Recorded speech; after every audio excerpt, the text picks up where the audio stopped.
चले आज चाय पीने।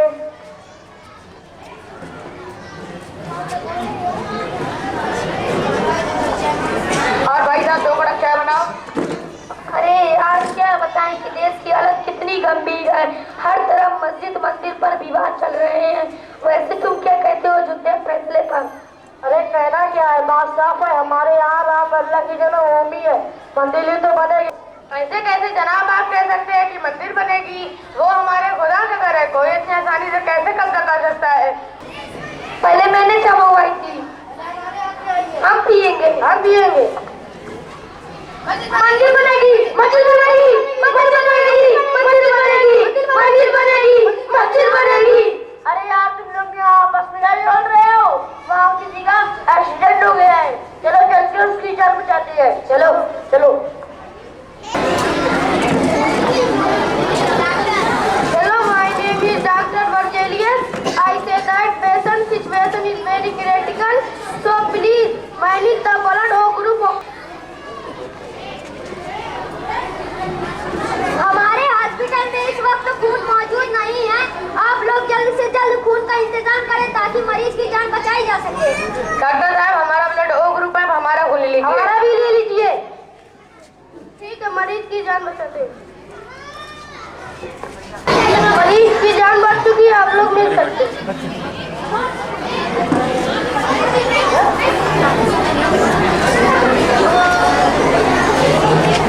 आप लोगों का बहुत बहुत थैंक यू जी।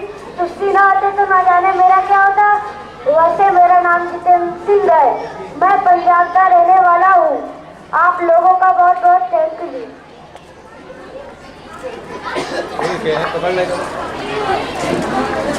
इतना अफसोस की बात है कि हम लोग मजहब को लेकर झगड़ रहे थे। आज अगर हम लोग मजहब देखते हैं तो किसी की मदद नहीं करते और एक इंसान यहाँ अपना दम तोड़ देता। हम जिस मुल्क में रहते हैं वो है हिंदुस्तान। हिंदुस्तान तो मुख्तलिफ मजहब मुख्तलिफ बिरादरी की इकताइत का नाम है। यहाँ के रहने वाले हर हिंदू मुस्लिम सिख ईसाई आपस में भाई भाई हैं और सबसे पहला रिश्ता इंसानियत का है। अगर हम इंसानियत को बर्बाद होने से बचा लिया तो मंदिर और मस्जिद का झगड़ा खत्म हो जाएगा। हिंदुस्तान का दूसरा नाम ही एकता है और यही एकता हम सबको जोड़ता मजबूत बनाता है। इसकी मजबूती किसी की साजिशों से टूटने वाली नहीं है। आओ अहद करते हैं, अभी एकता को टूटने नहीं देंगे। सब लोग मुसीबतों का मिलकर सामना करेंगे। अगर किसी ने एकता को तोड़ने की कोशिश की हम उसे नहीं छोड़ेंगे, उसके खिलाफ आवाज उठाएंगे। किसी ने सच कहा है कि एकता में शक्ति है। आपस के इत्तेहाद में है सरबलंदियां, आपस का इत्तेहाद इलाजे गमे जहां, आपस का इत्तेहाद इलाजे गमे जहां, आपस का इत्तेहाद बढ़ाते चले चलो।